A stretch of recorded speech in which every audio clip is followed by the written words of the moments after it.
sistema endomembranoso, vamos a poner el inicio, estaba constituido por diferentes organelos. Dentro de estos organelos vimos el retículo endoplásmico, el complejo de Golgi, y quedó pendiente de ver endosomas y lisosomas. Pero básicamente era una red de membranas que lo que iban a hacer era separar el citoplasma en compartimentos funcionales, pero que además de eso se iban a encargar del transporte de ciertas moléculas, nutrientes o solutos. Y se recuerdan que teníamos dos vías. Una vía que era la secretora o biosintética. ¿Qué quiere decir esto? Que era una vía encargada de expulsar o sacar o secretar los componentes de la célula hacia el exterior, y una vía endocítica que por el contrario introducía diferentes tipos de nutrientes, solutos, o vamos a ver el día de hoy que pueden ser también microorganismos como un sistema de defensa, ¿sí? Y entonces eran vías contrarias. Una salía y la otra ingresaba. Bien. Disculpen que pase rápido, pero esto ya lo vimos. Vamos a llegar a la parte que nos corresponde el día de hoy. Que si se recuerdan, justamente nos quedamos acá. Estábamos estudiando la biosíntesis de todos los componentes de membrana. Específicamente, habíamos visto ya la de los lípidos. Habíamos visto el detalle de cómo es que se sintetizaban estos lípidos de membrana y llegaban hasta su lugar final. Y ahorita nos vamos a centrar en la biosíntesis de proteínas, porque si se recuerdan, también eran uno de los componentes importantes de membrana. Bien, chicas, entonces vean acá. Tenemos nuestro núcleo, ¿verdad? A la par del núcleo está el retículo endoplásmico. Si se dan cuenta, este es el rugoso. ¿Por qué? Porque todos estos puntitos rojos, vean, corresponden a los ribosomas, ¿sí? Importante, ¿qué sucedía ahí? Dijimos la clase pasada, su función principal era la síntesis proteica, ¿verdad? Que se lleva a cabo en los ribosomas. Entonces, una vez se ha sintetizado la proteína, se tiene que transportar. ¿A dónde? Hacia el aparato de Golgi. Porque si ustedes recuerdan, el aparato de Golgi era una serie de cisternas en donde la función que llevaban a cabo era la modificación de las proteínas, ¿sí? Bien, importante recordar, este aparato de Golgi, ¿sí? Va a estar constituido por una membrana que, como todas las membranas biológicas, está formado ¿por qué? Por una bicapa de fosfolípidos, ¿sí?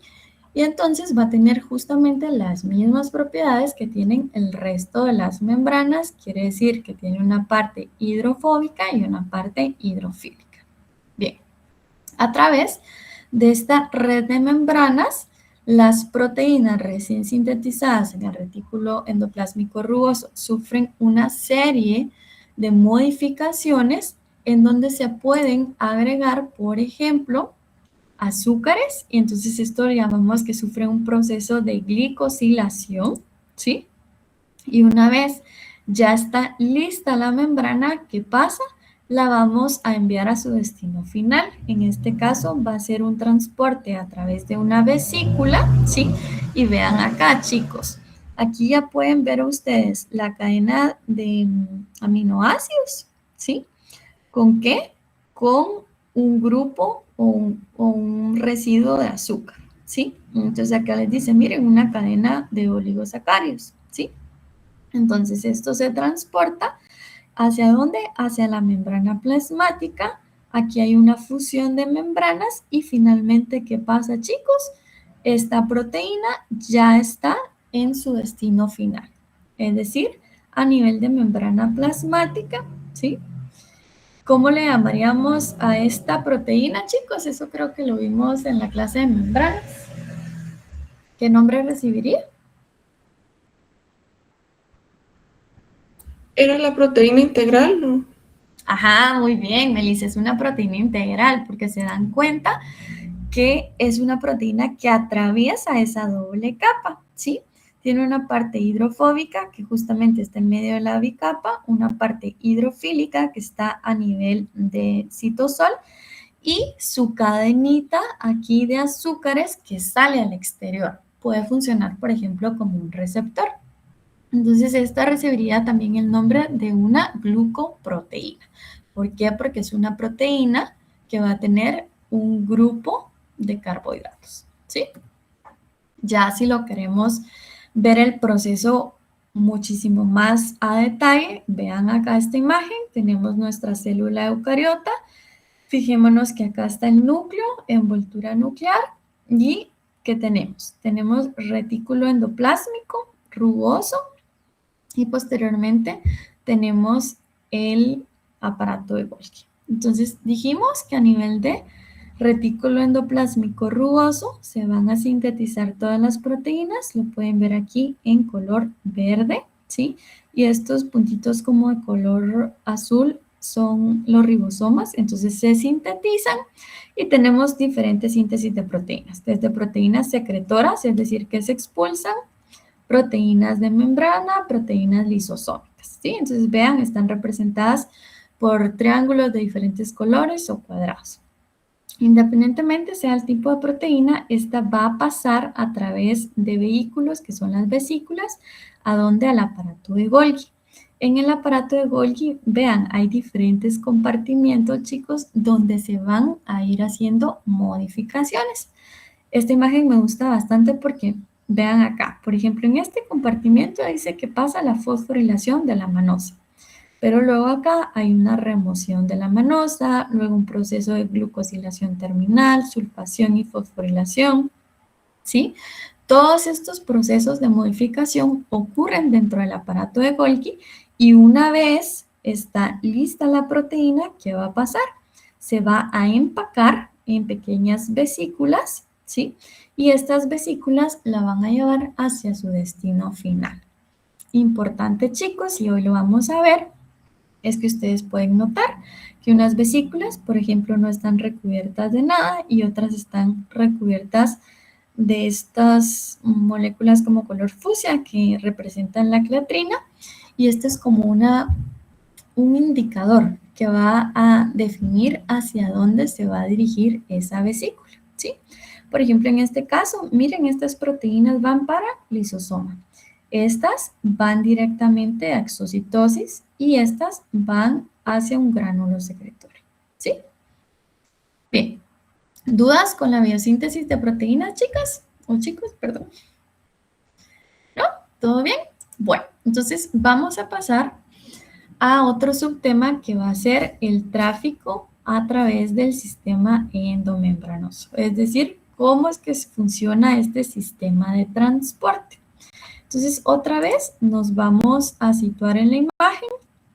Quiero que ustedes observen núcleo, envoltura nuclear, luego viene el retículo endoplásmico rugoso, donde, insisto, ¿verdad? Ahí se lleva a cabo la síntesis de proteínas, aparato de Golgi, y luego ustedes pueden ver una serie de vesículas que transportan todo este contenido. Bien, importante acá diferenciar que vamos a tener dos tipos de transporte, ¿sí? A nivel vesicular. El primer transporte va a ser el transporte anterógrado, ¿sí? Es decir, este. Miren, ¿en qué va a consistir este transporte? Este va a mover moléculas y orgánulos desde el cuerpo celular, puede ser desde el retículo endoplásmico, hacia la periferia. Como se dan cuenta acá, miren, este transporte anterógrado viene desde vesículas del retículo endoplásmico, pasa hacia el aparato de Golgi, hay vesículas del aparato de Golgi y luego hay vesículas secretoras. ¿Y qué es el proceso final? Exocitosis, es decir, la expulsión de estos componentes. Pero por el otro lado tenemos un transporte retrógrado, ¿sí? En este caso va a realizar un movimiento inverso. Entonces lo que hace va a ser devolver, ¿sí?, desechos o señales moleculares al centro de la célula. Véanlo acá. Hay procesos involucrados como la endocitosis, en donde se ingresa material a la célula, ¿sí? Y en este caso, por ejemplo, se une con un endosoma temprano, con un endosoma tardío, se unen con lisosomas y se da la digestión, ¿sí? De igual forma, hay transporte retrógrado desde vesículas del aparato de Golgi hasta el retículo endoplásmico, ¿sí? Básicamente tenemos una vía que sale, que sería el transporte anterógrado, y una que ingresa, que sería el retrógrado, ¿sí? Bien, este transporte va a tener ciertos vehículos que van a ser las vesículas transportadoras, las cuales las vamos a clasificar principalmente por la proteína que las cubre, ¿sí?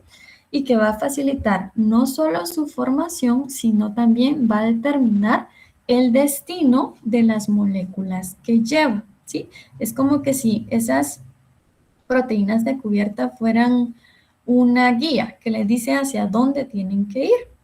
En este caso, vamos a tener 3 tipos de vesículas transportadoras, chicos.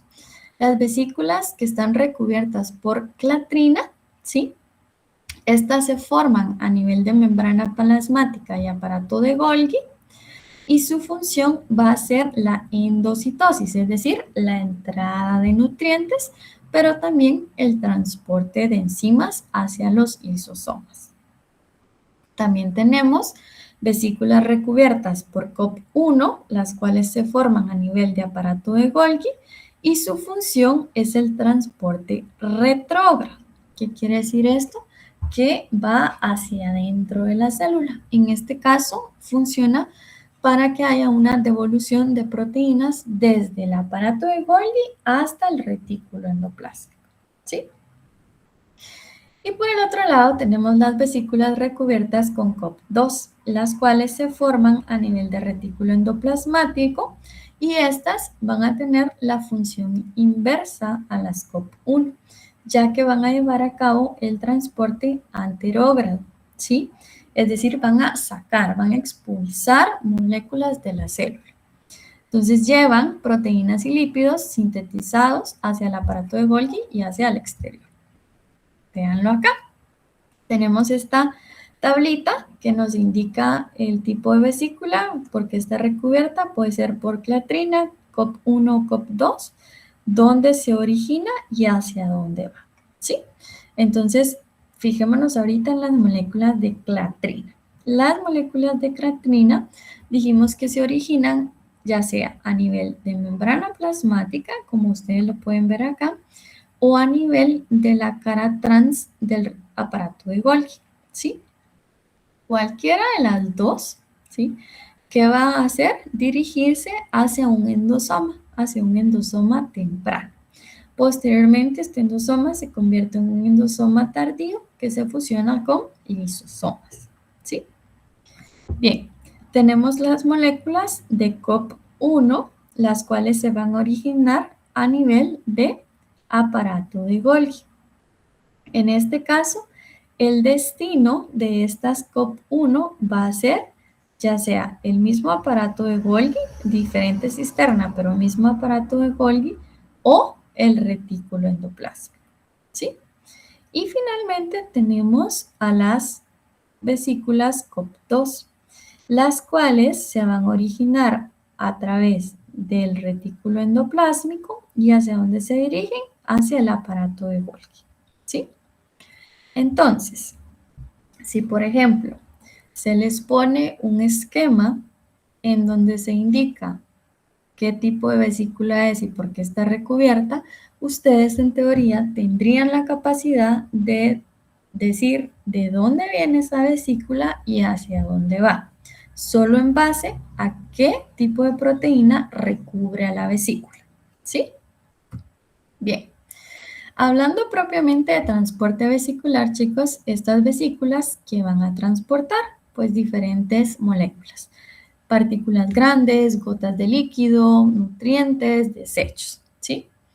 Es importante que cuando este transporte vesicular se da a nivel de membrana celular, pueden sufrir 2 procesos. exocitosis o endocitosis. Y vamos a ver cada uno de ellos. Bien, entonces aquí les hablaba justamente procesos de endocitosis. Pueden haber de distintos tipos, por ejemplo, de pinocitosis y de fagocitosis, procesos de exocitosis, y seguramente esto es un concepto nuevo, transitosis, ¿sí? Esta transitosis a lo que se refiere es el paso, por así decirlo, de una sustancia, ¿sí? Que va a atravesar todo el citoplasma de una célula, ¿sí? Entonces, no simplemente es que atraviese la membrana y se queda dentro de la célula, sino que va a atravesar todo el citoplasma, la transitosis, ¿sí? Bien, entonces vamos a empezar con la endocitosis. La endocitosis es un proceso por el cual van a entrar a la célula solutos, moléculas y partículas. En este caso se puede llevar a cabo a través de 3 diferentes procesos. Un proceso de fagocitosis, pinocitosis y fagocitosis mediada por receptor. Esos son los 3 tipos de endocitosis que existen. Bien, ¿en qué se diferencian? En el caso de la fagocitosis nos va a servir para partículas de gran tamaño, por ejemplo, bacterias, y de hecho este mecanismo es bien importante a nivel de células del sistema inmune. Véanlo acá, justamente en la primera imagen. Tenemos el medio extracelular, membrana plasmática, ¿y qué pasa? La célula, por ejemplo, un neutrófilo o un monocito se encuentra con una bacteria y entonces lo que va a hacer es generar unos pseudópodos que van a englobar a esta bacteria, ¿sí?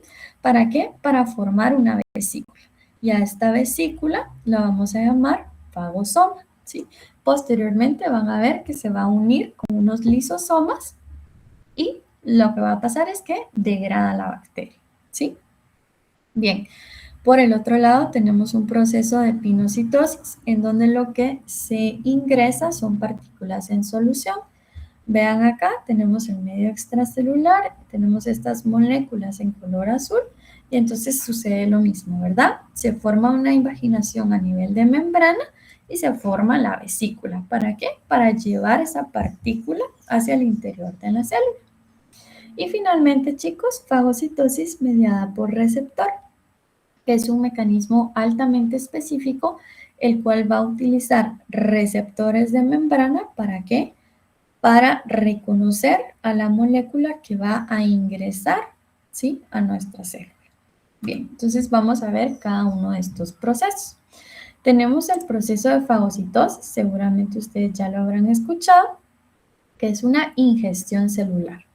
En este caso, ¿qué va a ingerir? Partículas de un tamaño específico mayores a 0.5 micras de diámetro.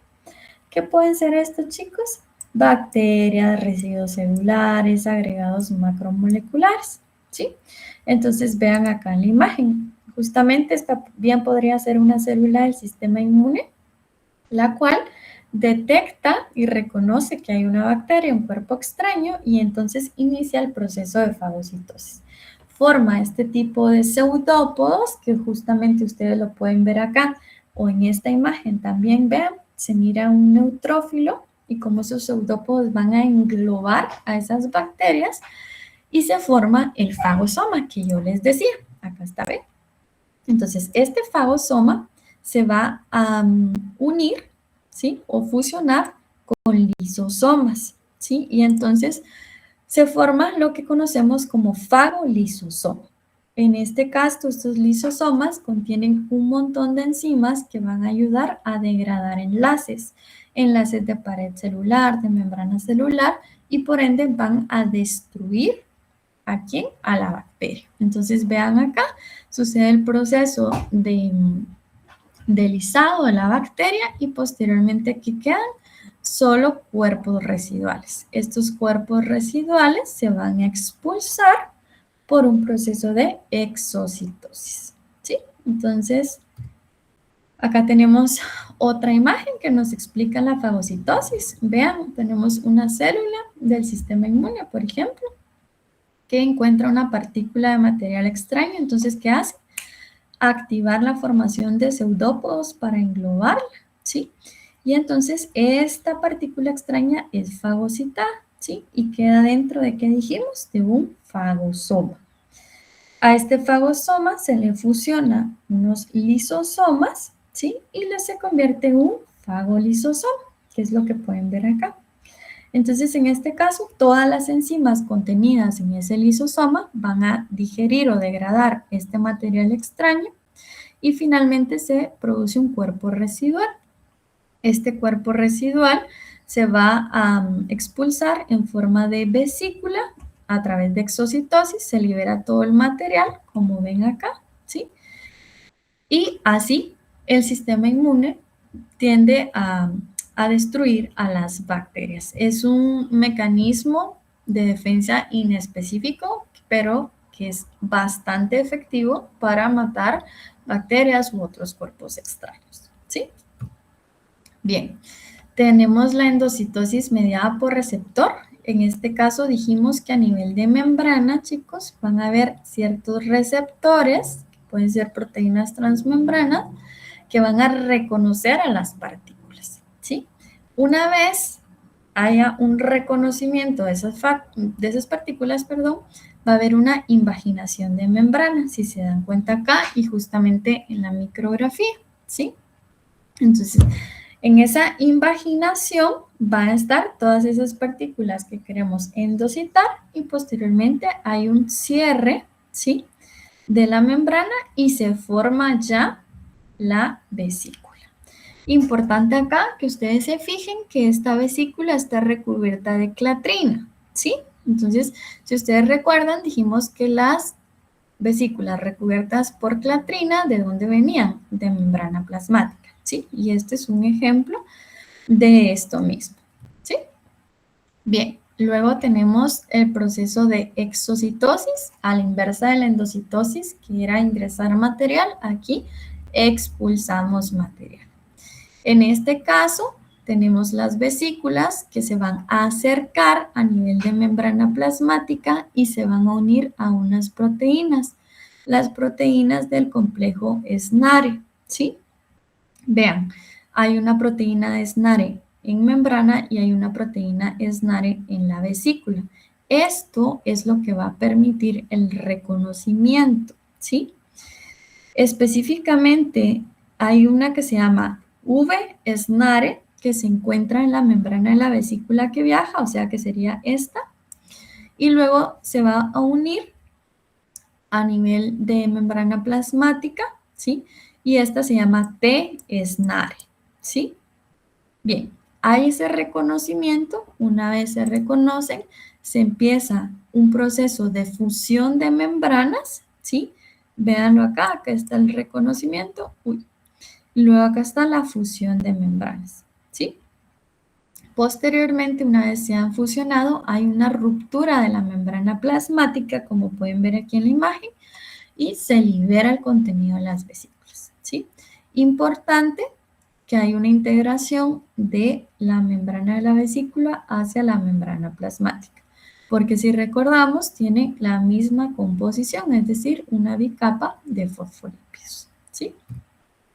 Bien, estuvimos hablando bastante acerca de los lisosomas, pero realmente, ¿qué son? Pues son un organelo membranoso que va a estar dentro de vesículas de tamaño variable, ¿sí? De 0.5 micrómetros de diámetro y que se forman en el aparato de Golgi en la cara trans, es decir, la que está más alejada del núcleo, ¿sí? Es importante mencionar que va a tener proteínas de membrana luminal, quiere decir que están hacia adentro, que están altamente glicosiladas. ¿Por qué? Porque constituyen una cobertura de carbohidratos que va a proteger lo que llevan dentro, ¿sí? Vean acá, tenemos justamente un dibujo de un lisosoma, tenemos su membrana, enzimas, que es justamente lo que tienen adentro los lisosomas, y además de esto, las proteínas transportadoras, que les indica también hacia dónde va el lisosoma.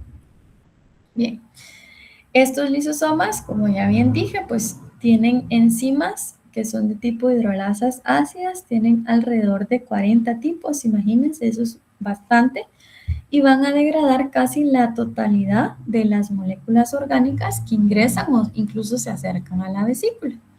En este caso, aquí les dejé una tablita con diferentes tipos de enzimas que podemos encontrar dentro de los lisosomas.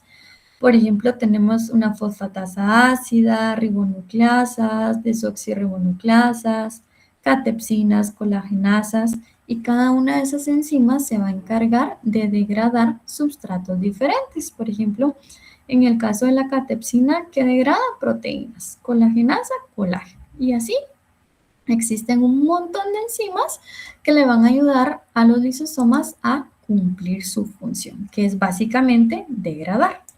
¿Sí? Vean acá, chicos, tenemos un gráfico que nos ilustra justamente la función de los lisosomas. Entonces, quiero que nos fijemos, aparato de Golgi, ¿sí? Este aparato de Golgi en su cara trans, que es esta, que va a producir lisosomas, ¿verdad? Un lisosoma primario. Entonces, ya está un organelo listo para utilizar con todas sus enzimas acá adentro. A nivel de membrana plasmática, ¿qué está sucediendo? Vean acá, tenemos estas partículas extrañas, la célula las reconoce, pónganse que son una bacteria, y entonces, ¿qué sucede? Un proceso de endocitosis, específicamente fagocitosis, es decir, las ingresa, ¿sí? Las ingresa, se forma un fagosoma, como dijimos, y este fagosoma se iba a fusionar ¿con qué? Con lisosomas, para formar un fagolisosoma, ¿sí?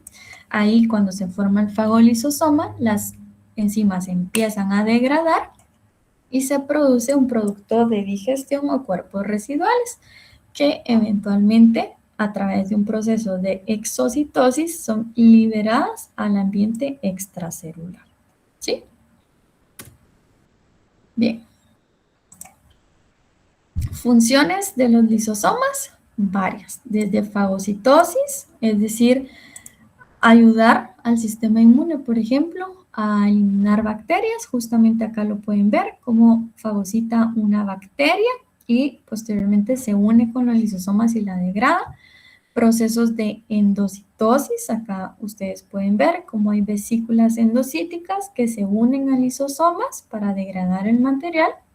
Procesos de autofagia, es decir, cuando un organelo ya no está funcionando adecuadamente o tiene algún error, pues la célula automáticamente lo tiene que eliminar. Entonces se forman vacuolas autofágicas que se unen con lisosomas y degradan este organelo.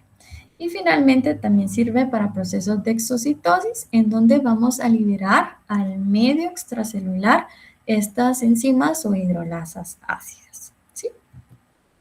Bien, ya casi para terminar, chicos, los lisosomas la verdad que son un súper organelo a mi parecer, la verdad que cumplen funciones muy importantes a nivel de la célula, pero también, si así lo quieren ver, pueden ser hackeados. ¿Por qué? Porque a través de diferentes mecanismos virales ellos pueden secuestrar nuestros sistemas endomembranosos y justamente estos virus entran a través de la membrana, ¿mediante qué? Mediante vesículas, ¿sí? Y posteriormente ya adentro liberan su contenido de ADN. Entonces, cuando liberan su contenido de ADN, el retículo endoplásmico puede empezar a elaborar proteínas, ya no para nuestras células, sino para el virus, ¿sí? Este es un mecanismo viral bastante estudiado y en este caso, el VIH es uno de los mejores ejemplos que se pueden dar acerca de este proceso. Bien, chicos. Entonces, vean, acá hay un meme que dice el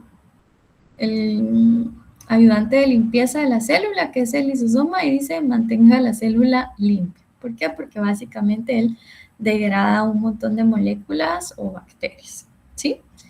Bien, chicos. ¿Dudas al momento? ¿No? ¿Todo claro? Sí, perfecto, chicos. Entonces, ya en este último minuto que nos queda, el día de hoy les vamos a subir la hoja de trabajo 2. Les voy a subir también esta clase para que la tengan y solo para comentarles el primer corto de clase va a ser el día jueves, ¿sí? El contenido que va a entrar aún estamos evaluando, ¿sí? Seguramente son las primeras clases. No sé si esta les va a entrar completa. Lo vamos a hablar con el licenciado y de igual forma se lo vamos a publicar en el grupo de Facebook, ¿sí? Eso es una. Y el segundo aviso que es súper importante, tentativamente, chicos, vamos a tener el examen parcial el martes 4 de agosto, o sea, el otro martes, ¿sí? Esto no está confirmado, de hecho, Sede nos dijo que compartiéramos esa información casi que con pinzas, porque al final ellos tienen que ver si la programación realmente cuadra, pero la fecha tentativa es el 4 de agosto. Les aviso porque en el programa estaba 10 de agosto, ¿sí? Entonces, para que no se confíen y empiecen a estudiar desde ya, porque pues ya sería la próxima semana. El examen, les recuerdo que es un examen presencial, entonces iríamos todos a la universidad en horario de clase, es decir, de 1 a 2 de la tarde, ¿sí? ¿Dudas, chicos? Sí, Julio, decime.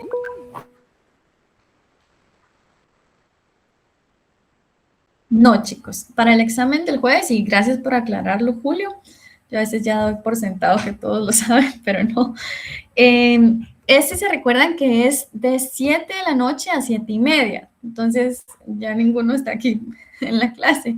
Eso se conectan ustedes, ¿sí?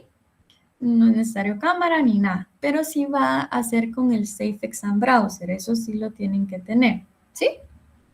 Pero no es necesario conectarse. El jueves es clase normal, no vamos a tener examen. El examen lo tienen en la noche, ¿sí? Bien, gracias, Julio. ¿Alguna otra duda, chicos?